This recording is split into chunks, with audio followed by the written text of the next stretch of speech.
정부가 백신 접종을 완료할 경우에 코로나19 유행 상황이 안정된 일부 국가들에 한해서 해외여행을 허용하는 트래블 버블 제도를 추진하기로 했습니다. 담비 같은 소식이네요. 벌써부터 와글와글합니다.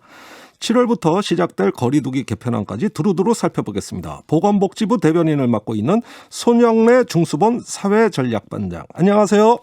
예, 안녕하십니까. 네. 이거 오늘 굉장히 관심들이 많으세요. 그 백신 접종 완료자에 한해서 7월부터 단체 해외여행은 허용하기로 했다. 이런 방침이 발표가 됐습니다.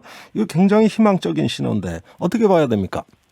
예, 일단 예방접종이 좀 차근차근 확대되고 있고 방역 상황이 안정적인 상황이라서 예. 우리와 유사하게 좀 안심할 수 있는 나라들끼리는 서로 격리 없이 여행을 조금 촉진하는 쪽으로 일상을 조금씩 회복하는 조치들을 하고 있다고 보시면 될 것 같습니다. 아, 그렇군요. 이건 국가 간의 신뢰가 굉장히 중요한 문제 같은데요. 그 이름하여 트래블 버블 제도라고 되어 있어요. 이게 어떤 제도인지 좀 구체적인 설명 부탁드려요.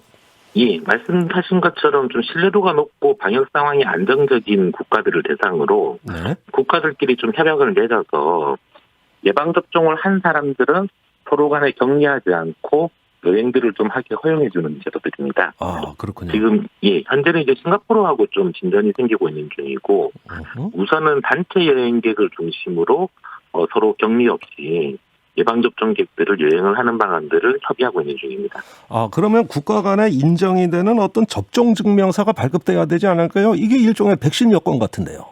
예, 일종의 각 나라가 가지고 있는 접종 증명서들을 서로 인정하는 협의들을 하고 있습니다.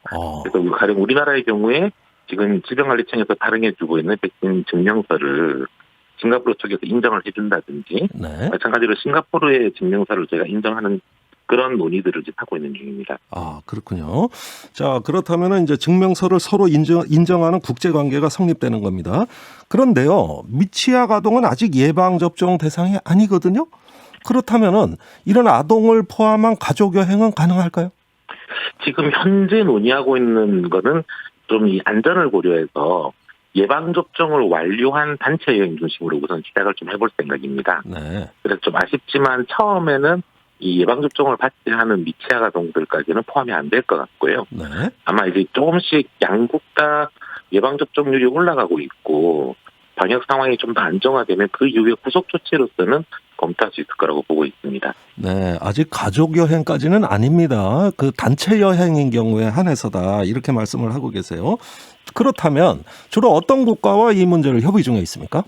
현재 싱가포르하고는 지금 서로 방역 상황도 안정적이고 예방접종률도 양국가 다 빠르게 올라가고 있어서 상당히 진전이 되고 있고 그 외에도 좀 유사한 국가들로 호주나 태국, 괌, 이스라엘, 대만 등등의 국가들하고 현재 이 논의들을 좀 시작해보는 단계라고 보시면 될 것 같습니다. 예, 지금 말씀해 주신 국가들 들어보니까 전부 아시아 국가만 포함되어 있네요. 예, 일단 지금 현재는 저희가 좀 이렇게 양쪽을 보고 있는 건데 방역 관리가 좀 상당히 안정적으로 되어 있어서 코로나 유행이 작고 그다음에 예방접종이 어느 정도 좀 빠르게 올라가고 있는 국가들을 고르다 보니까 우선은 좀 아시아 국가들 중심으로 좀 많이 논의가 되고 있습니다. 네. 자, 지금 해외 변이 바이러스도 걱정입니다. 유입 가능성이 더 높아지지 않을까요? 어떻게 판단하십니까?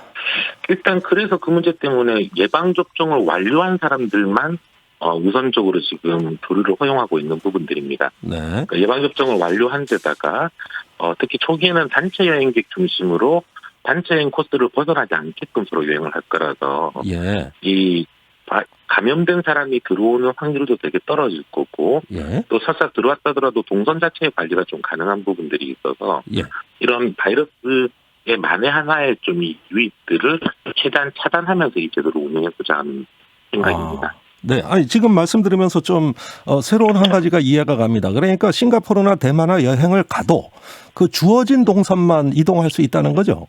예. 단체 여행부터 좀 시작하는 부분들이 서로 간의 위험들을 좀 최소화하기 위해서 이렇게 단체들이 원래 짜져 있던 그 동선들 중심으로만 움직이게끔 네. 그렇게 지금 이 처음에 시행을 해볼 생각입니다. 네, 만일에 그런 경우에 여행을 가셔도 이 부분 꼭 유념하셔야 될 것 같습니다.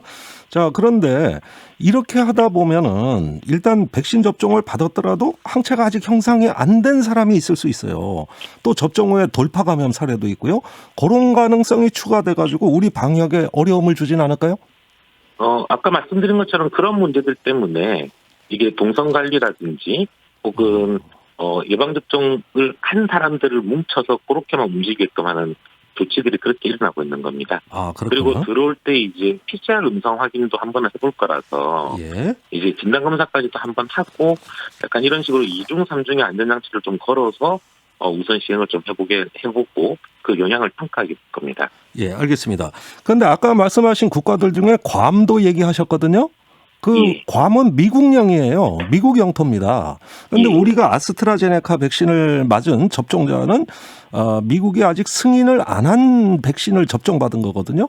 이럴 땐 문제 없겠습니까? 예, 일단 미국 본토의 경우에는 지금 아스트라제네카 같은 거 상관없이 입국이 가능합니다. 네. 그래서 미국 본토는 좀 다른 문제이고요. 음흠. 괌 같은 경우는 그 중에서도 특이하게 몇 가지 백신을 맞은 사람들에 대해서 예방접종을 격리를 면제하겠다고 발표한 바 있습니다. 아, 그렇군요. 지금 괌이 초기에 발표했을 때는 아스트라제네카가 빠져 있었는데 예. 최근에 아스트라제네카도 포함해서 격리 면제에 포함시키겠다고 일단 발표는 한 상황이고 네. 그렇게 해서 그 후속 조치를 밟고 있는 상황입니다. 아, 그렇군요. 같은 미국령이라도 방역 지침이 다를 수가 있네요. 자, 그런데 그 외의 백신 말입니다. 시노팜이라든가 스푸트니크 같은 이런 그 백신 접종을 맞을 경우에는 어떻습니까? 일단 이 트래블 버블 제도 자체는 양자 간 협의를 하고 있는 거기 때문에 예. 국가 간의 협의를 통해서 어느 백신까지 인정할 것인지를 양 국가가 서로 합의를 해냅니다. 예. 그래서 현재는 아마 지금 시노백이라든지 이 시노팜 스푸트니크 같은 경우까지 논의가 확대되고 있지는 않고 네. 저희가 초기 논의를 하고 있는 국가들이 대부분 저희와 유사한 수준의 백신들을 활용한 국가들이라서 네. 아마 지금 이런 국가들을 중심으로 초기에는 이 트래블 버블 제도가 논의될 것 같습니다. 알겠습니다. 자, 지금 1차 백신 접종률이 높아지면서 이런 안도 검토하게 된 것 같거든요. 지금 접종 현황 어느 정도 되는지 소개해 주시겠습니까? 예, 어제 0시 기준으로 지금 920만 명이 2차 접종을 받으셨습니다. 네. 아마 하루에 한 30에서 어제 같은 경우는 71만 명이 접종을 받으셔서 예. 저희 생각이 아마 내일 또는 모레 정도면은 1,000만 명을 돌파할 것이라고 지금 보고 있는 중입니다. 드디어 굉장히 1,000만 명 돌파하네요. 예, 빠른 속도로 지금 접종이 확대되고 있고 네. 아마 6월 말 이번 달 말까지 제가 무난하게 당초 목표였던 1,300만 명 플러스 알파는 달성할 거라고 보고 있는 중입니다. 네, 반가운 소식입니다. 그렇다면 11월에는 집단 면역 달성 가능할까요? 예, 11월까지 아마 저희가 그 처음에 목표로 삼았던 70% 이상의 국민들을 완전 접종을 시킨다는 것들은 가능할 거라고 보고 있고, 네. 아마 그렇게 되면 일상생활이 한층 이 좀 코로나로부터 안전하고 자유롭게 생활할 수 있는 환경이 될 거라고 지금 보고 있는 중입니다. 알겠습니다. 예, 기대해 보겠습니다. 그 사회적 거리두기 개편안이 다음 주 발표될 예정이에요. 가장 큰 변화는 무엇입니까? 이 사회적 거리두기도 이런 예방접종들하고 맞물리고 있는 건데 6월 말까지 고령층의 접종이 끝나면 코로나로 인한 위험성이 한결 좀 낮아집니다. 네. 그런 부분들을 반영해서 제가 7월부터는 현재 좀 생활을 굉장히 제약하고 있는 규제들, 특히 네. 생업시설들에 대한 규제들을 좀 최소화시키는 형태로 사회적 거리두기 체계를 변화시킬 예정이고 예. 좀 가급적 정부의 어떤 생계시설에 대한 규제보다는 자율과 책임의 원칙에 의해서 방역 관리를 하는 체계로 좀 전환을 시키고자 합니다. 네. 그런 내용을 저희가 지금 정리하고 있고 다음 주 중에 이 안을 좀 공개하고 예. 7월부터는 이런 체계로 좀 전환시키겠다라고 하는 구상입니다. 아이고, 우리 국민들 그 숨 쉴 구멍이 좀 커지는 것 같은 그런 느낌이 예. 듭니다. 예, 기다리겠습니다. 그리고요, 확진자가 지금 크게 늘지도 않고 줄지도 않고 있어요. 당분간 현행 유지하는 것도 고민이 되실 것 같습니다. 예, 지금 현 체계는 아마 이 코로나가 확산되려고 하는 힘과 저희가 이제 방역 관리를 통해서 확산을 저지하는 게 일종의 균형 상태를 이루고 있다고 보고 있습니다. 네. 그래서 저희 생각은 이제 방역 당국의 생각은 이런 체계를 좀 유지하면서 예방접종이 점점 빠르게 확대되고 있기 때문에 네. 결국에는 이 예방접종이 플러스 되면 코로나19의 확산을 좀 억누르는 이 방역 체계가 더 강화될 거라고 보고 있습니다. 네. 그래서 이런 체계를 좀 유지하면서 빠르게 예방접종을 확대하는 게 예. 현재로서는 좀 가장 최선의 방법이라고 보고 있는 중입니다. 예. 그런데 이제 7, 8월 휴가 시즌이 있고 추석까지 이동량이 점점 많아지거든요. 뭐 또 다른 대유행 없을까요?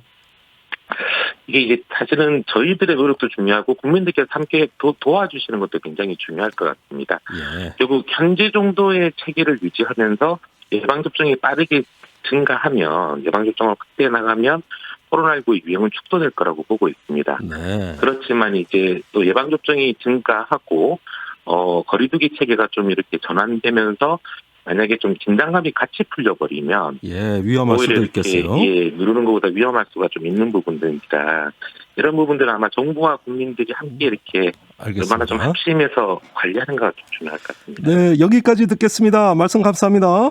예, 감사합니다. 보건복지부 손양래 대변인이었습니다.